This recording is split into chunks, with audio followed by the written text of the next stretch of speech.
boshlig'i ham qochib ketyapti, o'sha ish bilan shug'ullangan xodimi ham qochib ketyapti.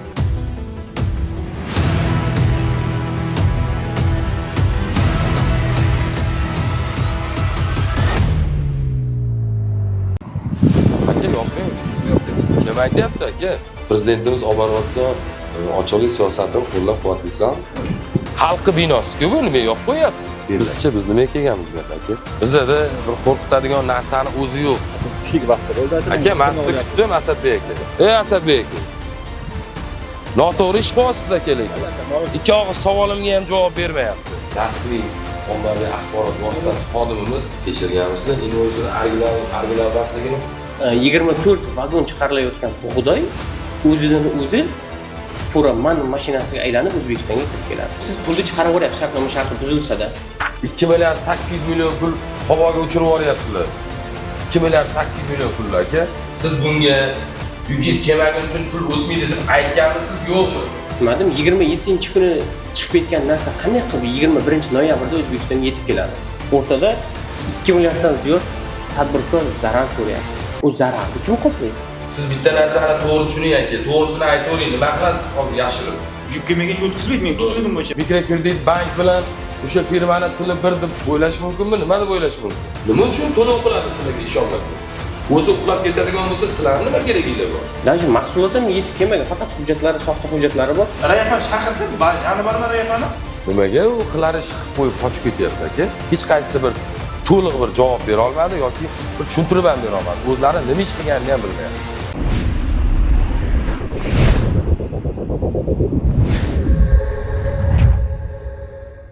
Nukus shahridan taftish o'z tahririyatiga murojaat qilgan tadbirkor Aydos Sandibekovning murojaati ostida nafaqat yirik miqdordagi pulning talon-taroj qilinishi, balki bank tizimidagi nazoratning zaifligi, tergov organlarining sust ishlashi va ayrim xodimlarning javobgarlikdan qochishi kabi jiddiy savollar yashirinib yotibdi. Ushbu murojaat asosida jurnalistik surishtiruv olib borish maqsadida taftish o'z jamoasi Nukus shahriga yetib bordi.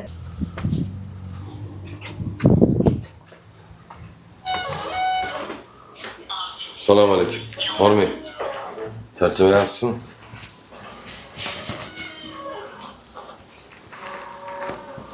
Toshkent shahardan Taftish o'z axborot agentligidanman. Taftish o'z axborot agentligi. Tergovchi Asadbekni chaqiring, gaplashaylik.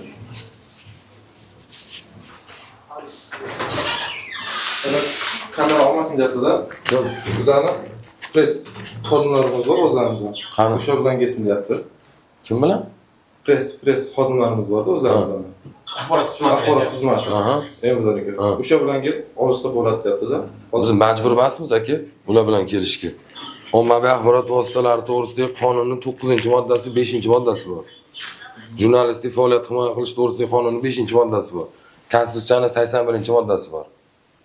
O'shanga muvofiq biz kelamiz aka, ulardan ruxsat olmaymiz. Majbur emasmiz ruxsat olishga. Hatto fuqarolarni qabul qiladigan joyinglar. Murojaatlar bo'limi hatto fuqarolarni qabul qiladigan qabulxonalar hatto. Chetda ekanda ko'rdikda aytish chetdaligini. Nima bu kamera? Nima mumkin emas-ku kamera tushirishni? Qaysi qonunda mumkin emas? Ha? Qaysi qonun bilan mumkin emas? Agar ichki ishlarda bo'lmaydimi kamera tushirish? Qani yozilgan. Oldinda yonida odam bor ekan. Tuproq. Bor, aka. Omma. Turamiz. Qaysi qonunda mumkin emas aka? Qarang, Konstitutsiyaning 81-moddasi bor. Ommaviy axborot vositalari erkindir. O'zlari olgan materiallarga o'zlari javob beradi. Keyin jurnalistika faoliyatini himoya qilish to'g'risidagi qonunning 9-moddasi bor, 5-moddasi bor. Ichki ishlar to'g'risidagi qonunning 9-moddasi bor. Ichki ishlar xodimlari ochiq, oshkorona, shaffof ishlash kerak. Hattoki ommaviy axborot vositalari xodimlari bilan hamkorlikda ishlasin degan joyi ham bor. Aka gaplashyaptilar, kutyapman. Kirib bag'ir chaqir, biror narsa qilayotgan joyim yo'q. Chaqirib bering debman bu. Bo'ldi. Hozir chiqarib maylimi? Faqat nima bo'ldi, gap so'z yo'q aka, kutaman. Asad bo'ldi, shaman kelmaydigan ishlar bo'lib turibdi, fuqarolar o'tolmaydi turibmiz bu yerda. Shaxslashdan pожалуйста, o'zi meni kutib tursin. Mazkur shaxs tushadi, olib kirib berdi, biz olib kiramiz. O'g'achiga bu yerda fuqarolarning kirib chiqishini kesin etmaysiz iltimos. Bu yer tartib saqlanib yuribdi. Hali aka o'zingiz tanishtirib yuboring. so'mlik. Men Men ne deyapsiz? Yo'q, men bu yoqqa tushunib aytayotganda o'zimga. Ommaviy axborot vositasi xodimiman. Men konfliktga bormasdan bularni aytganimni kutib turibman aka. Rahmat, Men matbuotchilarga ham aytganman agar bu. Ular matbuotning sud просто Tushundimi? Sudchi Biz xalaqit bermayapmiz aka. Men qonunan ish faoliyatimni olib boryapman. Yo, sizlar prezidentimiz olib borayotgan ochiqlik siyosatiga qarshimisizlar? biz siyosatga qarshi. Qarshi emasmisizlar? Aslida berib, tartiblantirib, Aka, men fuqaro kirishiga xalaqit bermayapman agar. Mana kameralar turibdi. Bemalol agar xalaqit bergan bo'lsam aka, bemalol. Fuqarolar Akoshkadan xabarlashaman. Akoshkadan. qanday akoshkada? Qanday? Fuqarolarchi? Yo'q, fuqarolar bu yoqda ariza topshiradi. Biz kelyapti-yu fuqarolar, tergovchilarning oldiga kelyapti. Qanday? Yopib qo'yasizlarmi? Kirgizmaysizlarmi fuqarolar? Yo'q, prezident tergovchisi bilan. Nimaga qarshilik qilyapsizlar aka? Hozir kutib turdingiz, kutib turdim. Meni qilyapsiz hozir? Asadbek aka tushsin, bir 2-3 ta savolimiz bor aka. Ko'p narsa yo'q bu yerda. 2-3 ta savol beramiz bo'ldi aka. Aha. O'shaning uchun men hozir mana bu ijtimoiy tarmoqda ham aka ertaga juda xunuk chiqadi-da. Hozir bular eshikni ham yopib qo'yapti. Fuqarolarning kirishiga ham xalaqit qilyapti aka bular. Bo'ldi. Bilmayman, qaysidir xodim hozir topshiriq berdi, eshikni yopdi-da, yopyapti bu KPPdagi xodim. Bu ertaga nima degan narsa bo'ladi aka? Bu konfliktiga bormaylik deb men hurmat saqlab eshikni tagida turibman. Bo'ldi. Kelib jahl qilyapti bular ikkitasi. Eshikni qattiq yopib tashlayapti. Hech kimni kirgizma deydi. Odamlar kirib chiqmaydimi bu? Xalq uchun ishlamaydimi bu bino aka? Bo'ldi, nachanik. Yo faqat xodimlarning o'zi uchun ishlaydimi bu bino? Ha, to'g'ri endi. Yo xodimlarga ishlaydimi yo xalq uchun ishlaydimi aka bu bino? Xalq uchun. Xalq uchunmi? Nega xodimlar bu binoni o'zini uyida yopib ochib qo'yapti, fuqarolarning kirishiga xalaqit qilyapti? Ayting chiqsin aka, bo'ldi, masala yo'q. Nima masala edi? Siz kim? Sandibek Aydos. Delo qo'zg'alib turibdi-da. Qazbek harakatda ustida. Rossiya biday bo'yicha xabarlashmasa. Rossiya biday? Ha. Rossiyadan biday olib keldi. Ha, biday devamlisi Qazbek harakatda jinoyat qo'zg'atilgan qo'zg'alishni istadi. Mashina. Endi 26 men shu mehmon rahbarimanda. 26-yili 24-yil 26-fevralda delo açlab azbirdi. Biroq suvoqqa shekim hech harakat yo'q. Nega o'zi birga 2 yilga shamolsan deb. Siz deloda ishtirok etganmisiz? Ha, familiyalarni Jabrlanuvchida. Jabrlanuvchi. Ya deloda so'roq qilingan. Ava, bari qilindi, bari bo'ldi. Professional bir tartib Ava. taraf bo'yicha ishtirok etgansiz, to'g'rimi? Yo, o'zi bu yoq jabrlanuvchi aka. Siz Jabrlanuvchi. Men 2 milliard 200 ga yaqin pulim yo'qda shu vaqtda. Shu tergovchi chiqqanda aka bir 2-3 ta savolimiz bor. Savolimizni beramiz, ketamiz aka. Bu yerda bu xodimlar jahl qilib bizga siz shunda kiraman desam bichada kirardim. Yo'qman, qanday Deloda hamimizning xabarim bor, tusni xatman bor. Endi ana 168 Qazbek harakatga qo'zg'aldi-ku. Shu odamga hech harakat yo'qda so'qqa deydi. Bu ana gruppaga chiqib olgan. Qalay abinga oyog'ida yurgan odam. Ben Asadbekka mijoz shu tushunishim tergovchiga berilyapti, keraketga bo'lyapti-da hamda. Undan oldin Mansur bo'ldi, undan oldin bir Zami bo'ldi birinchi yili. Keyin undan keyin Mansur bo'ldi, undan keyin buni Asadbek bo'ldi. Asadbek endi hozir men aytdim. Ne qildingiz desam, hozir nega ketdingiz? Medkorga ketdingiz, gruppaga chiqqansiz, Toshkentdan rezultat kutib o'tiribsiz deb. Endi nisha o'tib ketdi odam. Aka, nima bo'lyapti? jinoyat tergov qancha davom etishi mumkin? Qonunchilik, Jinoyat ishining tergovi qarang, dalillar yetarli bo'lib, ayblanuvchilar shaxsi aniq bo'lib, ayblash uchun shu jabrlanuvchilar doirasi aniqlanib qilgan bo'lsa, asli deloni muddati 3 oy. 3 oy. Bu tartib bor, protsessual tartib 7 oygacha uzaytirilishi mumkin. Endi bu jinoyat ishini Jinoyat protsessual kodeksining 364-moddasiga asosan to'xtatib turish holatlari ham bo'ladi. Hozir tergov to'xtaganmi? Endi bilmayman. O'shani aka xodimingizni chaqiring, bir og'iz gaplashaylik. Nima qilib O'shanga kelganmiz o'zi aka. Endi ag'ab endi men bunday kichkina pul emas, bu hammasi ofitsialniy bo'lgan zot, пересечение o'tgan, bankning xodimlari bor. Bankning xodimlari nepravильно tergov o'tiribdi. Hammasi o'tirib yozgan zot, masalan, tilxat yozib berib qo'yibdi o'zi Qazbek paragraf. Hech to'g'ri kelmaydi. O, двойной показание berib turibdi. Al Turkiyasi 100-100 qo'ydi. 100 turgan so'raysa 100 Odam tur kelmaydi u. Turkiya Noto'g'ri показания beryapti-da aka. Noto'g'ri показания. Endi qancha bir ne qildi? Asadbekning sundiga so'rasam, Asadbek Chiqsin aka, gaplashaylik kirib. Jurnalistika to'g'risidagi qonunni 5-moddasida biz gaplashishga, intervyu olishga haqqimiz bor. Mayli. 9-moddasida ham yozib qo'ygan aka.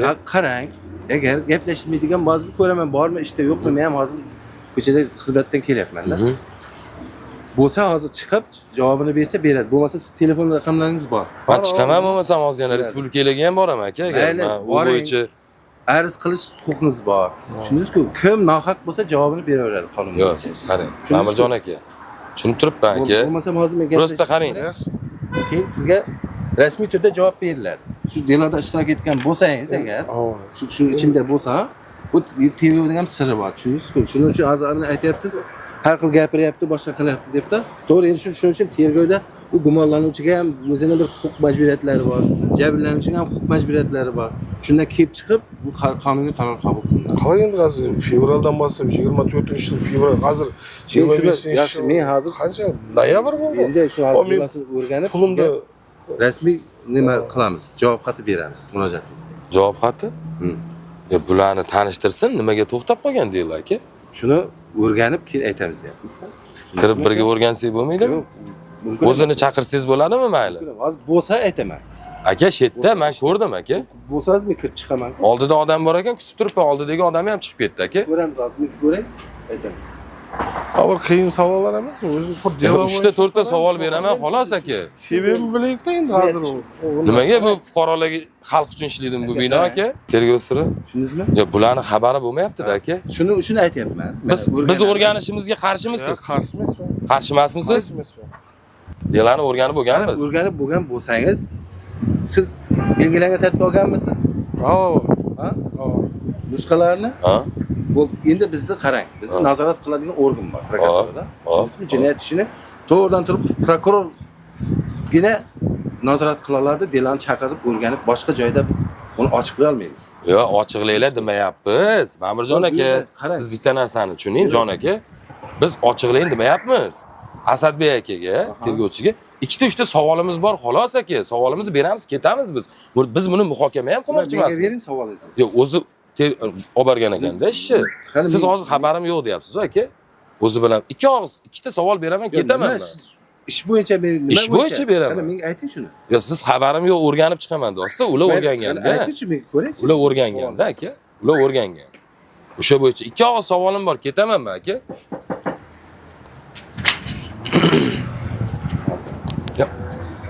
Ochib qo'ying aka, bu xalq uchun ishlaydigan bino-yu. Xalqi binosi-ku bu, nima yopib qo'yapsiz? Yo'riqnomangizda nima deb yozilgan? Yo'riqnomangizni oling, bitta ko'ray, tanishib chiqing. Siz o'zi xizmat funksional vazifangiz nima sizni? Funksional vazifangiz bilan tanishaylik. Nima sizni funksional vazifangiz o'zi? Boyatdan bir eshikni yopyapsiz, ochyapsiz. Boya kutib turing desak, kutib turdik, endi eshikni yopib qo'yapsiz bizga. Aka, sizni yo'riqnomangizda yozilganmi shu narsa? Siz shunaqa ish olib borasizmi? Unaqa olib bormaysizmi? Nimaga noqonuniy topshiriqni bajaryapsiz? Ha? Ko'rsating yo'riqnomangizni nima deb yozilgan? Funksional vazifangiz nima aka siz o'zi? Aka, yopmang. Kim aytyapti aka? Nima yo'riqnomangizni ko'rsating deyapman sizga? Ichki tartibda ko'rsat. Qarang, bo'pti. Funksional vazifangiz nima sizni? Funksional vazifangiz nima? Bu fuqarolar bilan ishlash aka bizani.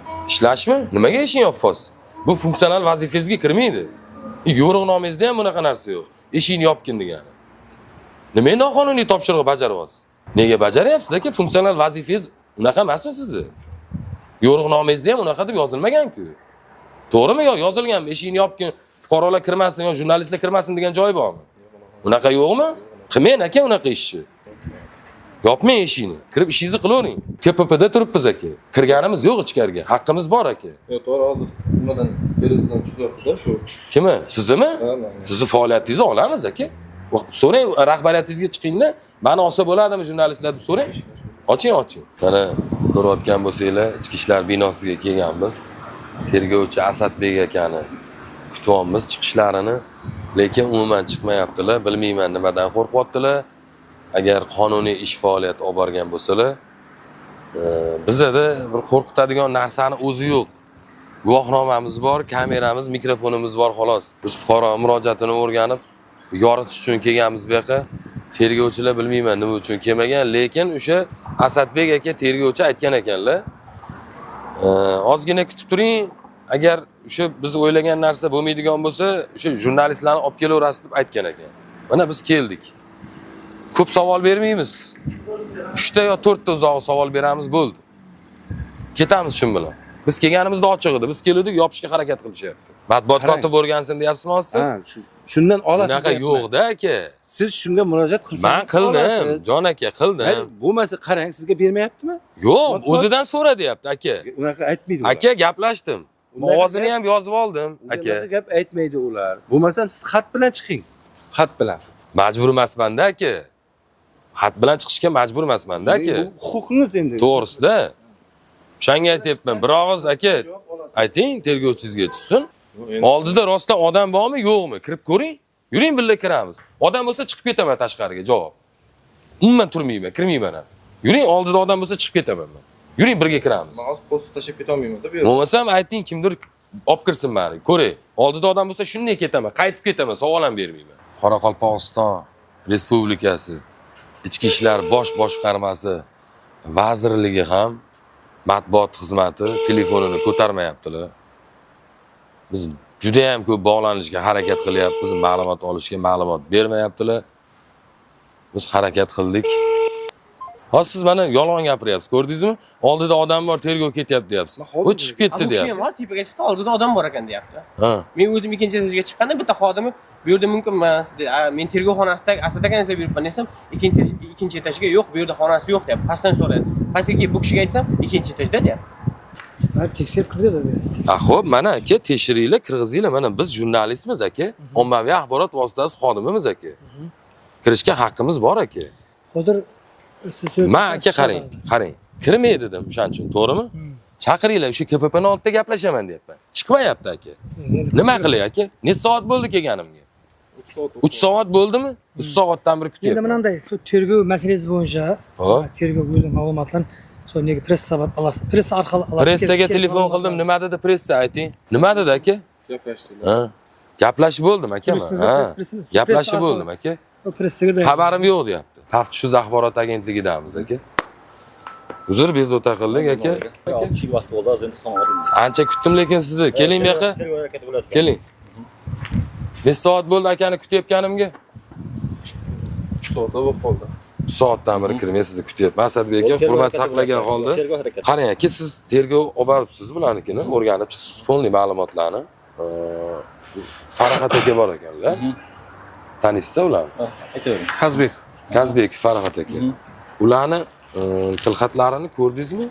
Yuzlashtiribsiz bularni. 2016 sentyabr ichki ishlar organlari to'g'risida qonun bor. 34-moddasida, ya'ni ish yurtimdagi jinoyat ishi bo'yicha materiallar yoki jinoyat ishi bo'yicha sizga ma'lumot berishga majbur emasman. Agar sizda savollaringiz bo'ladigan bo'lsa, tez tartibda ariza yoki nima qoldirsangiz, men sizga javobni beramiz aka. Qarang. Aka, men ommaviy axborot vositalari to'g'risidagi qonunni 9-moddasi, jurnalistika faoliyatini himoya qilish to'g'risidagi qonunning 9-moddasi, 5-moddasi, ichki ishlar to'g'risidagi qonunning 9-moddasi ochiq, shaffof, oshkorona ishlasin degan joyi bor aka. Agar norozi bo'ladigan bo'lsa, tegishli joylarga aka, men sizga qarang. Asadbek aka, men sizga savol qanaqa beraman? Men sizga bu nimani delani oching demayapman menga. Men ikkita savol beraman xolos aka. Bu savolingiz bo'lsa aka, yozma ravishda murojaat qiling. Yo'q, unaqa yozma ravishda ber degan joy yo'q-da aka. Hozir pressingizga chiqdim, respublikangizga. Meni xabarim yo'q deyapti, o'zi bilan gaplash deyapti. Menda nomerlarigacha, men ovozlarigacha yozib oldim aka u narsani. Ertaga bu videoda chiqadigan bo'lsa aka, mana 11:00 mi?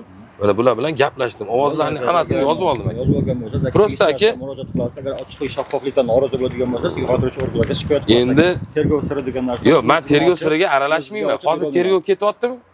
Hozir tergov ketyapti. Qilmayman, nima qilayotgan? Sizga tarafmisiz, jabrlanuvchimisiz, ma'qulchimisiz? Mana jabrlanuvchi aka. Aytsa bo'ladimi? Bizga qarshi emasmisiz siz aytishiga? Qarshi emasman deyapti aka. Tushlik vaqti bo'ldi aka. Aka, men sizni kutdim Asadbek aka. Mana pressaga boring. Nimaga men pressaga boraman? Aka, qonunda pressaga borsin degan joy yo'q aka. Siz to'g'ri tushuning meni. Shaffoflikka norozi bo'ladigan bo'lsa, tegishli joylarga murojaat qiling aka. Aka, ichki ishlar xodimining 27-moddasi nima bo'ladi? Mayli aka, tushlik vaqti bo'ldi. Ichki ishlar xodimining 27-moddasi nima bo'ladi? Aka, sizning savolingizga javob berishga majbur emasman. Tushunarlimi? Ichki ishlar to'g'risida qarang aka. Eshiting gapimni. Ichki ishlar to'g'risidagi qonunning 5-moddasi ham bor aka. Aka, ey Asadbek aka, 35 prim 1-moddasiga asosan 7 kunlik so'rov beraman sizga aka. 7 kundan kechikmagan holda menga javob qaytarasiz. Savolga javob berishga majbur emasman aka. Majbursiz aka. Men bu yerda majbur emasman. Majbursiz. Bo'lgani. Siz majbursiz. Nega meni shuncha vaqt kuttirdingizmi bo'lmasam tushaman deb. Kutib turing tushadi dedingizmi boya? Agar norozi bo'lsangiz shikoyat qiling aka. Shikoyat qilaman aniq. Siz kutib turing tushadi dedingizmi?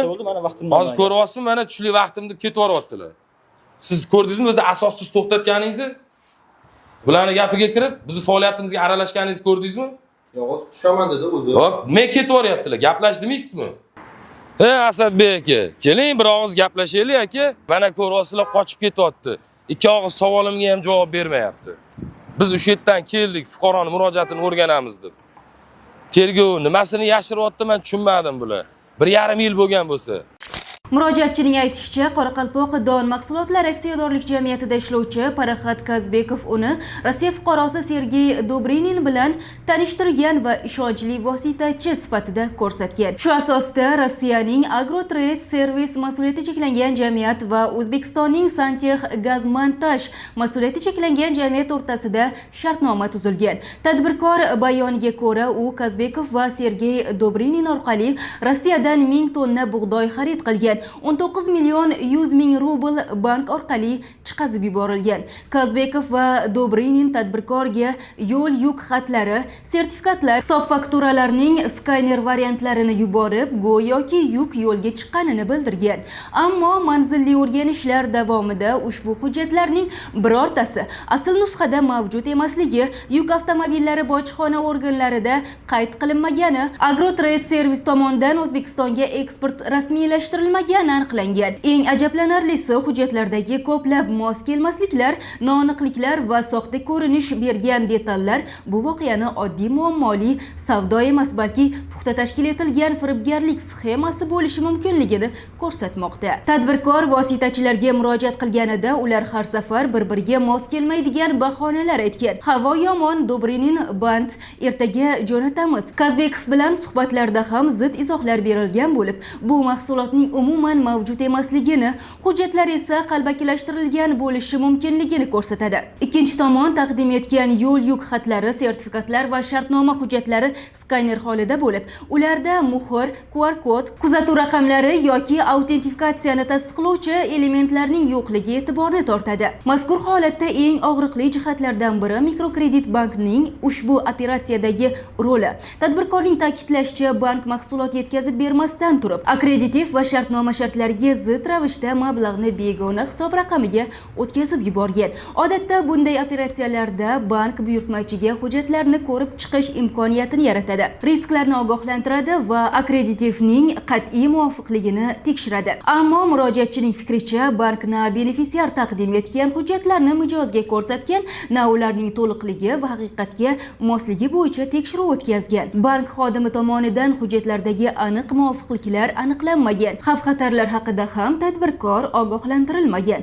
Bu holat akkreditiv operatsiyalarning eng asosiy tamoyili, hujjatlarning qat'iy muvofiqligi prinsipining buzilganini anglatadi. Natijada tadbirkor katta miqdorda 2 milliard so'mdan ortiq zarar ko'rganini bildirib, bankdan buni qoplab berishni talab qilmoqda. U shuningdek, bankka qoidabuzarliklar sabablari bo'yicha yozma izoh, aybdor xodimlarga intizomiy chora ko'rishi va zararning to'liq undirilishini so'rab murojaat qilgan. Ushbu voqeada ikkita muammo o'zaro kesishmoqda. Biri vositachilar tomonidan tashkil qilingan bo'lishi mumkin bo'lgan firibgarlik sxemasi. Ikkinchisi bank nazorati va hujjatlarni tekshirish mexanizmlaridagi sustlik. Mahsulotning mavjud emasligi, hujjatlarning qalbakilikka o'xshashi, chegarada yuk qaydi yo'qligi vositachilarni gumon ostiga qo'yadi. Ammo mahsulot harakati tasdiqlanmagan, hujjatlar asl ko'rinishda bo'lmagan bir vaqtda bank tomonidan millionlab rublning hech qanday kafolatsiz chiqarib yuborilgani tizimdagi ikkinchi, yanada katta savollarni yuzaga chiqardi. Sizning banklaringizda va boshqa mana shu yurtimizdagi banklarda aggregativ degan shartnoma bor ekan. Yuridik shaxslar bilan tuziladigan. O'sha haqida bizga ma'lumot berish kerak birinchi o'rinda. Aggregativ shartnomaning mazmun mohiyatini tushuntirib beringlar-ki. Mijoz, bank va xaridor qaydani bank o'rtasida tuziladigan shartnoma. Masalan, bizning mijoz undan yetkazib beruvchi bo'ladi bu tarafda. Yetkazib beruvchi to'g'ridan to'g'ri masalan kafolat bera olmaydi-ku. Sal gumon bo'lishi mumkin. Shunday paytlarda aktiv shartnoma qilinishi mumkin. Aktiv shartnoma o'sha shartnoma qilinganda masalan mijoz bilan xaridorni yetkazib beruvchining o'rtasida shartnoma qilinadi. Shartnoma qilinganda masalan yetkazib beriladi. Pul mijozning bankidan yetkazib beruvchining bankiga o'tkazib beriladi. Yetkazib beriladi. Shundan yetkazib berilgandan so'ng xaridor yetkazib beruvchi o'sha masalan bir mahsulotni yetkazib bergan shartnoma bo'yicha yetkazib bergan nimasini majburiyatini o'rgangandan so'ng yoki o'sha tegishli hujjatlarni taqdim qilingandan so'ng o'sha o'zini bankiga murojaat qiladi. Asl nusxalarini beradi. Mana yo'l masalan o'sha mahsulot yo'lga chiqqan haqida axir hujjatlarni beradi. O hujjatlar bizni bankka beriladi. Shu bankka kelgandan keyin mijozni shu mijozni o'ziga o'tkazib berish to'g'risida nima beradi-da? Nima beradi? Qaror ishini. Shundan keyin o'tkazib beriladi. Xo'p, misol uchun yuk yetkazib beruvchi yukni yetkazib bermasa, siz pulni ko'chirib bera olasizmi, yo'qmi? Hujjatlarni misol uchun hujjatlarda chiqarib yubordim dedi-yu, lekin yuk yetib kelmadi. Siz pulni chiqara olasizmi, yo'qmi u yetkazib beruvchining bankiga? Biz asli shartnoma bo'yicha o'tkazib beriladi o'sha bankiga. Shu ochiladi aktiv shu. Xo'p, aktiv shartnoma qilinayotgan vaqtda siz ikki tomonning ham shartnomasini o'qib chiqib, keyin yuk hujjatlari misol uchun chiqqandan keyin uni ham o'qib chiqib, har bitta so'zma-so'z o'qib chiqib, keyin pulni o'tkazasizlarmi, yo'qmi? Ko'riladi. Ko'riladi-ya. Har bitta hujjat. Sizlarning bankinglar bilan mikrokredit bank bilan fuqaroni yoki o'sha sertifikat montaj. bularni shu montaj nimasini shartnomasi bor MCH'ning. Shartnoma qilingan o'rtalarda bu sizlarning mijozinglar. Bu odam. Mijozinglar bilan shu bo'layotgan holatni, misol uchun sizni yoki xabaringiz bor yoki xabaringiz yo'q. Men unisini bilmayman. O'shaning uchun bulardan so'rayman, bular shug'ullangan bu ish bilan. Bu xodim shug'ullangan. Shuning uchun bulardan so'rayman. Siz oxirigacha o'rganganmisiz, ish ichiga kirganmisiz deb savol qo'yaman. Biz aka OAVmiz, rasmiy ommaviy axborot vositasi xodimimiz, prezidentimiz qo'llab-quvvatlayotgan ochiqlik siyosatini olib boryapmiz. Bilayotgan bo'lsangiz, agar qarshi bo'lsangiz, prezidentimiz olib borayotgan siyosatga qarshiman deb ayting. Agrativ shartnoma qildi bu kishi. Sotuvchi bilan u kishi mahsulotlarni sifatsiz yetkazib berdi, yarmi yo'lda yo'qolib ketdi, shartnoma shartini noto'g'ri bajardi. Bunday holatda sizlar nima qilasizlar? Pulni u kishiga o'tkazib berasizlarmi, yo'qmi? Yetkazib beruvchining banki uni ushlab o'tira olmaydi-da uni. O'tkazib berish kerak bank. Shundan keyin o'tkazib berilgan. Xo'p, yo'lga chiqdi. Hujjatlar bilan tanishasiz, to'g'rimi? Yo'lga chiqqanlik haqida har bitta bandi bilan qonuniy tekshirib, hujjatlarni yo'lga chiqqandan keyin misol uchun shartnoma shartida boshqa narsa yozilgan, yuborayotgan narsasi boshqa narsa. O'sha narsaga ham e'tibor berasizlarmi? Tabiiylar. E'tibor bersalaringiz, misol uchun u jo'natayotgan narsasida shartnoma sharti buzilyapti. O'shanday holatda ham sizlar chiqarib yuboryapti narsasini, lekin shartnoma shartini buzib chiqarib yuboryapti. Sizlar pul o'tkazasizlarmi, yo'qmi? Yo'q, shartnoma shartini buzsa o'tkazilmaydi. O'tkazilmaydi. Endi qarang, aka. Bo'layotgan holat siz bu men bo'yingizda savol qo'ymadim bekorga sizga. Siz bu ichiga oxirigacha kirganmisiz? Pulni shug'ullanganmisiz deb o'shaning uchun so'rayapman sizdan. Kirganmisiz ichiga oxirigacha? Kirgansiz. O'rganib chiqqanmiz? O'rganib chiqqansiz. Bu faqat men o'zim bilan qilinadigan nima emas-da bu. Bu narsa yana kim bor? Bu narsalar hammasi nimasi? Через головной orqali bosh bank orqali ishlaydi. Biz hamma narsani bosh bankka jo'natamiz. Pul sizlardan chiqadimi? Pul sizlardan chiqadimi? Bo'ldi. Ya'ni jo'nataverasiz u nimasini. Bo'lmasa men boshladim. Boshlang. Mana buni bitta o'qib chiqing. Mana birinchi betini o'qing. chislosiga e'tibor bering. Bu yerga 27 deb yozilgan. Xo'p. Mana bu yerda pechatning ustida chislo yozilgan. O'shanga bitta qarang. Endi savol shunday. Mana bu yetkazib beruvchining banki sizlarga jo'natayotgan hujjat. Bu 27-noyabr kuni jo'natilyapti. Bu hujjatga binoan 12 vagon bug'doy ketyapti. 12 vagon. Xo'p. 12 vagon bug'doy va bu yerda sertifikati haqida gap ketyapti. Bu yerda sertifikati ham bor. Bu bug'doydek har bitta vagonga alohida sertifikati bo'lishi kerak. Mana bunga o'xshagan birinchi vagon misol uchun bug'doy haqida ma'lumot, qanaqa sort, qanaqa bo'lgan, nimadan bo'lgan, o'sha narsasi sertifikati bo'lishi kerak. Lekin bu yetkazib beruvchi jo'natayotgan bank ma'lumotlarida faqatgina umumiy qilib bergan. Shu narsasiga e'tibor berganmisiz? Bu jo'natgan narsalarini sizlarga men taqdim qilgan hujjat har bittasini punkti borda. Birinchisi deyapti invoice originalmi?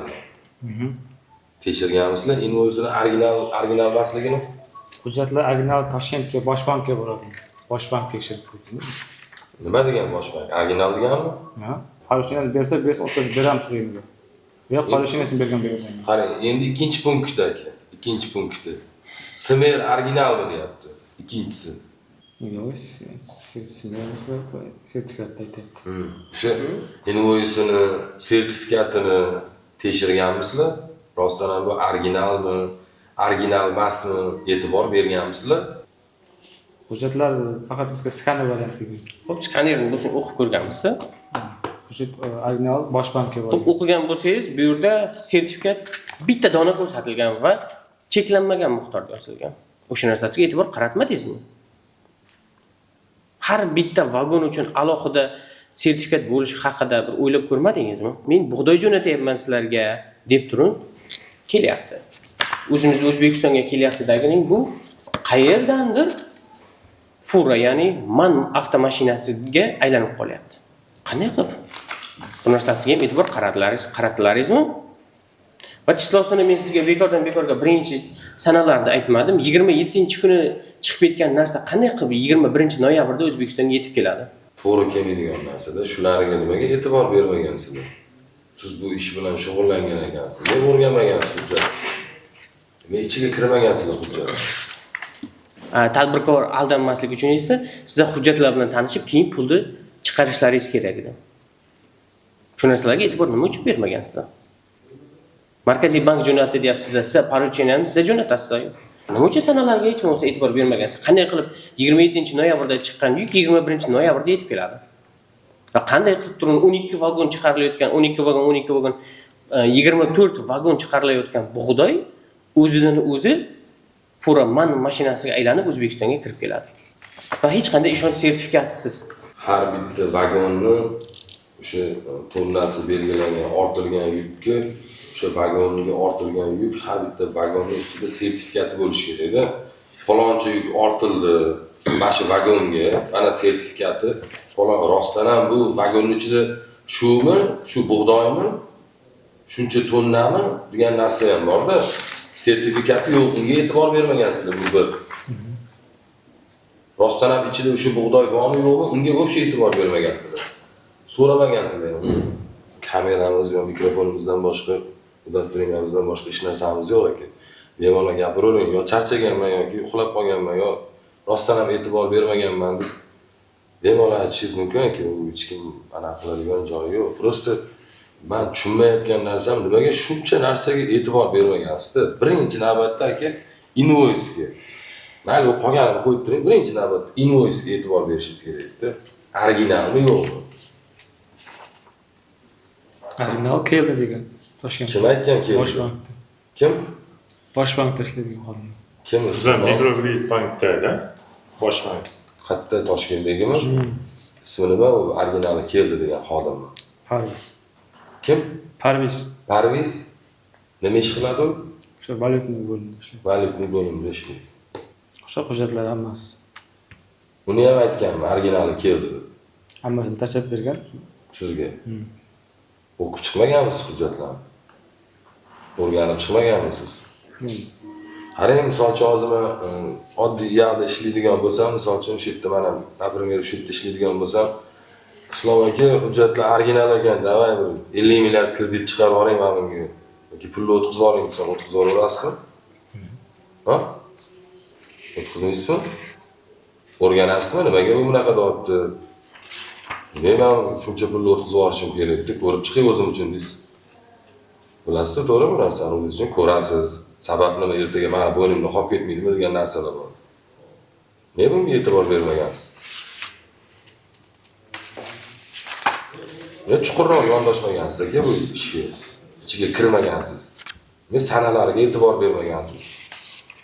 Va yana bitta eng asosiy savol tug'ilyapti. Boya bekordan bekor aytmadim.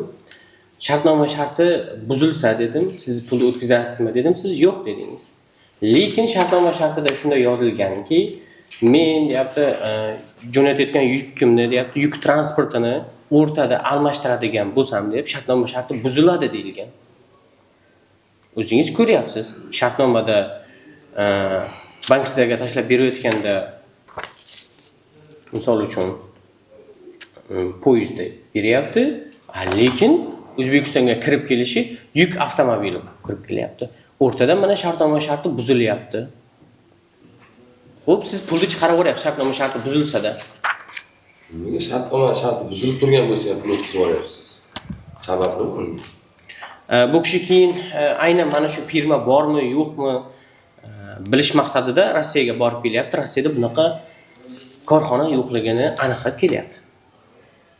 O'rtada bitta sizlarning banklaringizning klientining 19 million 100 ming rubllik pul mablag'lari o'rtada havoga uchib ketyapti.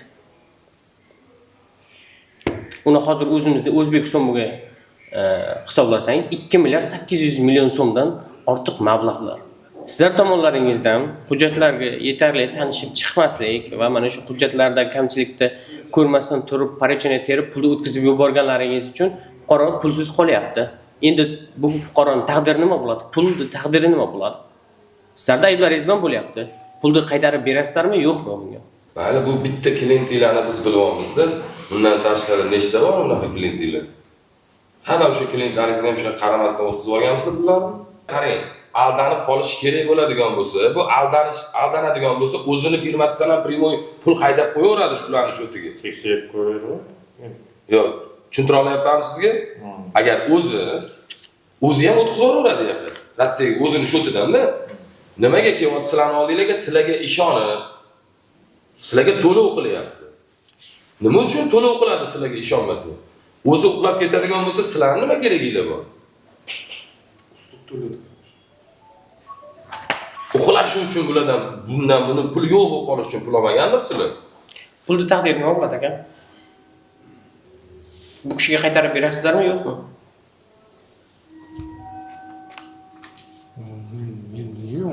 Bilmayman deysiz-ku. Nima deganingiz hozir? Bilmayman. Nimaga bilmasangiz o'tkazib yubordingiz siz pulni? Nimaga siz qabul qilib yubordingiz? Men hujjatlarga e'tibor bermansiz, bilmasangiz. Kim biladi buni? Kim biladi buni? Bu fuqaroni, bu MCJning taqdiri nima bo'ladi? Shuncha puli. Aniq ne bo'ladigan bo'lsangiz, головной. Biz nimaga undan so'raymiz? Aka, siz pulni chiqargan, siz-ku, siz shug'ullangan subyekti bu ish bilan. Siz bularga aytganmisiz? Yukingiz kelmagan uchun pul o'tmay turadi deganmisiz? Bu bo'yicha aniq ne bo'ladigan bo'lsa, Toshkentda головныйda valyutный отделning nelari bor. So'rab so'rasangiz bo'ladi. Pul bizga parachutga tergan bilan через Toshkent o'tadi. Men o'zini prayam o'tmaydi u yoqqa.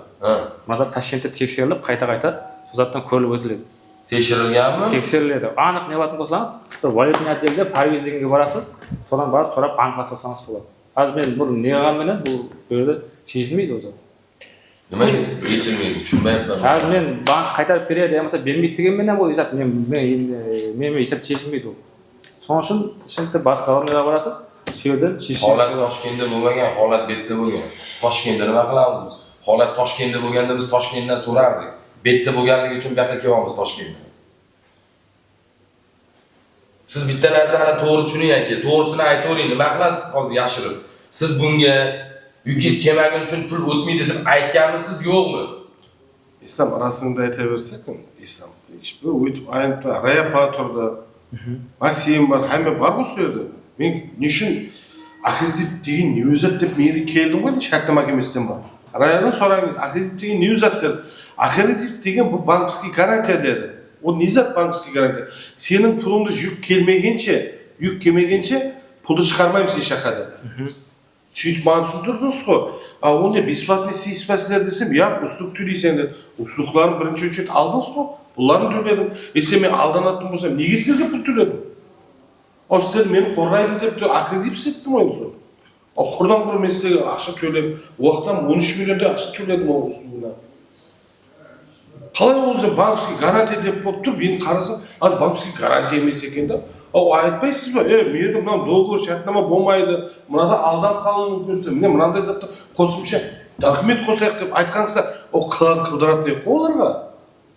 Ал сіздер есеп болмадыңыз ғой. Даже маған бір документ таныстырмадыңыз ғой. Пұлды өткізіп жібердіңіз ғой, мен документ таныстырмастан ба. Nega hujjatlar bilan tanishtirmagansiz? Pul chiqarishdan oldin? Yo'q, o'zi bari ko'rsatildi. To'xta, qachon ko'rsatding? Menda sen qara, sen tashlab qo'ygan skrinshotım var. 1 dekabrda yazılgan, поручение 30 noyabrda yazib turibdi.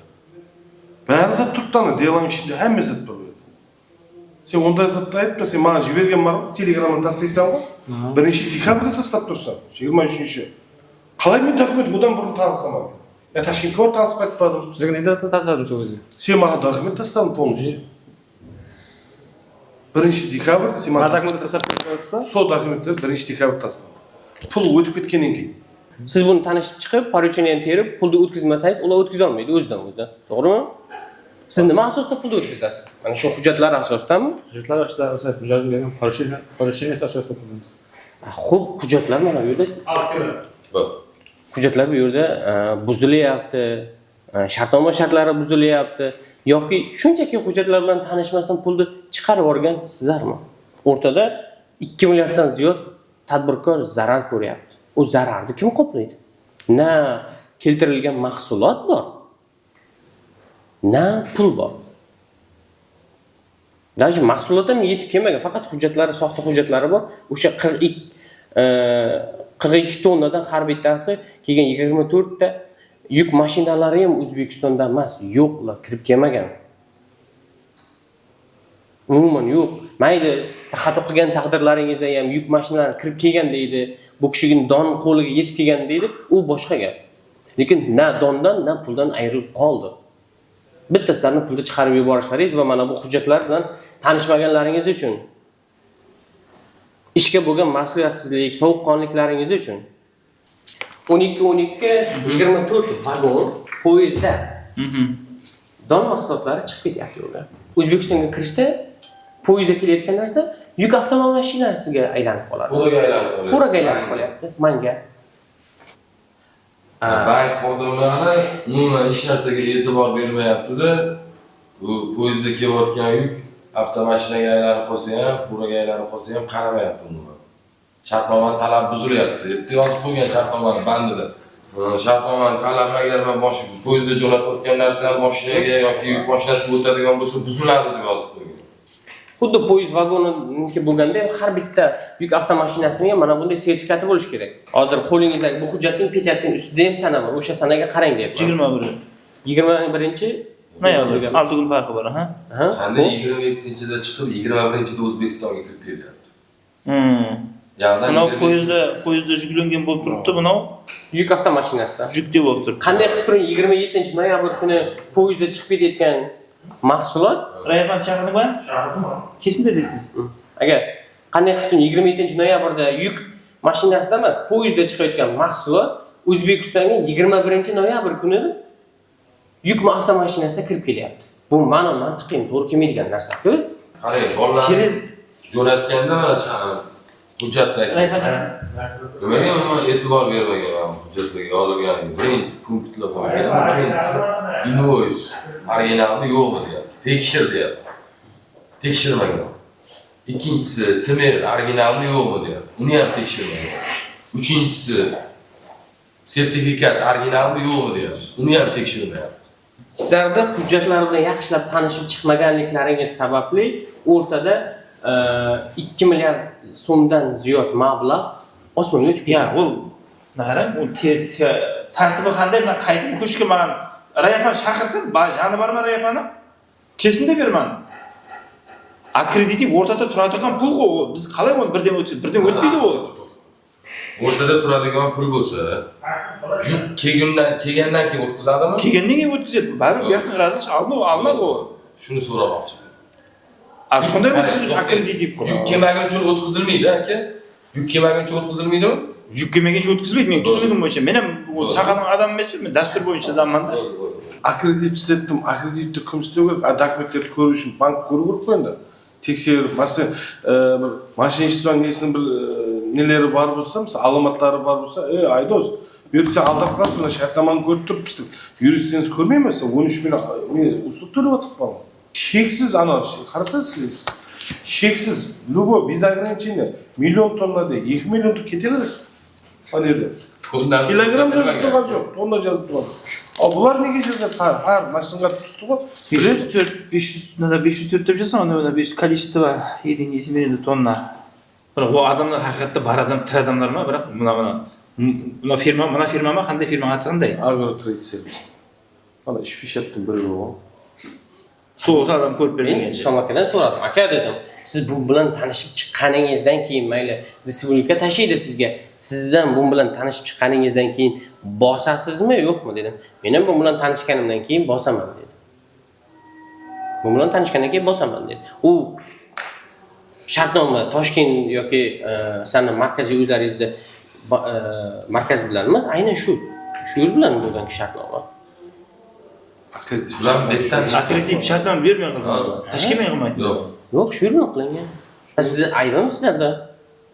Tuxum shu yerga o'tmaymi? Qayerga o'tdi? Yo'q, durust. Men akkreditiv o'zim ko'rmaydi-da, prosta. Shartnomani ham betdan qilgan, to'lovi ham sizlarga betdan to'lagan, to'lovi. Lekin pul ham betdan chiqqan. Hamma narsa bu yerda bo'lgan. Betdan bo'lgan. Toshkentga borsak ham, qarang, oddiy misol men sizga aytay, Toshkentga borib so'rasak, to'g'ri bittamiz galanimiz, lekin hamma ishni bu yerdagilar qilgan, sizlarga jo'natadi. Shuning uchun biz borib men so'radim, chunki yoqda matbuotdan so'radim. Sarvar aka-da. Sarvardan. Men chiqib so'radim, meni yaxshi taniydilar. So'radim. Shuning uchun men to'g'ri bu yoqqa kelmadim. Yukka sizlar javob bermaysizlar, ha? Ava. Sizlar shartnoma shartiga qaraysizlarmi, yo'qmi? Bu bilan u o'rtasida tuzilgan shartnoma sharti bajarilsa, bajarilmasa, sizlar pul o'tkazmaslik haqida sizlar akkreditiv shartnomalaringizda bormi, yo'qmi? Akkreditiv shartnomada? Akkreditiv shartnoma. Shartlarida. Shartnoma, akkreditiv shartnoma o'z formasi qanday? O'zingiz ko'ringizmi? Qara. O'sha o'g'an delo qo'zg'alib turibdi. Hozir seriyozga qaralmay turibdi-da. Ish harakat yo'qda. Men 2 milliard 100 ming deb tashlab ketmayman-ku bu zot. Baribir men kishi bankka chaqir, nalog chaqir sudqa. Buna akşa qayerda dedi. Rossiyada delashib turibdi dedi. Buna pul yuk keldimi dedi. Yuk ham kelmadi, akşam yo'q dedi. To'xtadi. 380 million mana ishlab burada. 380 million. Mana hozir qara 2 milliard 100 ishkam. Hozir 380 million üstüne qo'shib turish kerak meni bu yoqqa. Hozirchi. Если men hozir 26 qayda to'lamasam 100 ise ona sonra. 2 milyar çünkü jene üstüne qo'shib turayman. Что gumonlanib turibdim, что-то Aydos, buna shartnomani istesang, qutulib qolasan desa, men to'xtatadigan bo'lmaysan. Ne uchun men to'ladim deyman-da bankka. Akkreditivga ne uchun pul to'ladim? Meni qo'rg'ov uchun, men garantiya berish uchun emasmi? Javob bermasin. Javob bersin. Dokumentga, hujjatga javob bersin. Dokument original deb turibman. Ne o'zi original? Nasıl original? Aka chaqiraylik, yo bo'lmasam, masalan hal qilaylik aka. Shahribada va telefon ajdana bo'lib turibdi. Endi nimaga u bularni ish qilyapti bo'lsam, rahbaringiz oldiga tushaylik aka, gaplashaylik-da. Rahbar kezinasiz turmanda edi rahbar. Fuqaroni taqdiri nima bo'ladi bu? Sizlarning klientinglar aka. Uning o'rnida hamma vujuddan qo'yib ko'raylik-da, masalan. Qo'yib ko'rmayapsiz-da. Qo'yib ko'rganingizda unaqa bo'lmasdi aka. 2 milliard 800 million pul havoga uchirib yuboryapsizlar. 2 milliard 800 million pul aka. Endi hozir bundan keyin nima deb o'ylash mumkin aka? Mikrokredit bank bilan o'sha firmani tili bir deb o'ylash mumkinmi? Nima deb o'ylash mumkin? Sarvarlardan aniq kiritib ber deb aytadi. Men aniqlik kiritib bo'ldim aka o'sha. Aniqlik kiritganim uchun bu yoqqa keldim men. Sarvarlardan hozir so'rayapman. Bu yerda bankka aybi katta aka. Bank pulni ushlab turish kerak edi. Nimaga u qilari ish qilib qo'yib qochib ketyapti aka? Biz kelib kutib o'tiribmiz uni gaplashamiz deb. Nukus filialidagi mikrokredit bank xodimlari bilan gaplashamiz deb harakat qilyapmiz, lekin boshlig'i ham qochib ketyapti, o'sha ish bilan shug'ullangan xodimi ham qochib ketyapti. Buni nima deb tushunish kerak bilmayman. Parishini bergan dedi, bergan dedi parishini dedi. Men az Toshkentga chiqib Kim bergan? Men bergan bo'lsangiz, men so'xaga chiqqan parishini. Parishini berdi dedi o. Mijaz bilmayman unda parishini. Angliskiy parishini o. Qayerdan so'rab pechat bosib berganmi? Berdi dedi. O'zining xodimlarini tayyorlab berdi. Islommi? Islom tayyorladi. Men birisi meni aldastirib pechat bostirdi-da. Aziz sen oku, men sen hozir 3 milliard ishga 6 milliard pul to'layman, yana 3 milliard mamlakatga to'layman kerak ishtirok qiladi. So'qib kelmasa, yuk kelmasa, bu sefer masala shishli bo'ladi. Bu aka xodimingiz aybi, bankka aybi bu aka. O dokumentni bilmaydim-da, yaxshi ishindagi. U so'ragan. Nima deyapsiz aka?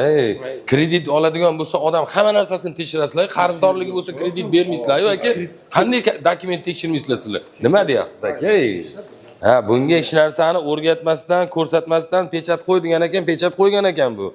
Yo'q, agar aldayapti, biz tanishtirganmiz deydigan bo'lsa, kamerani ko'tarsin deyapti. Tekshirmasdan turib o'tkazib yuborganiga biz javob bermaymiz degandek gap qilyapsiz aka siz. Yuking yetib kelmagun uchun bu puling turib turadi bizda, muzlatiladi bu puling. Yuk kelgandan keyin biz pulni o'tkazamiz degan aka.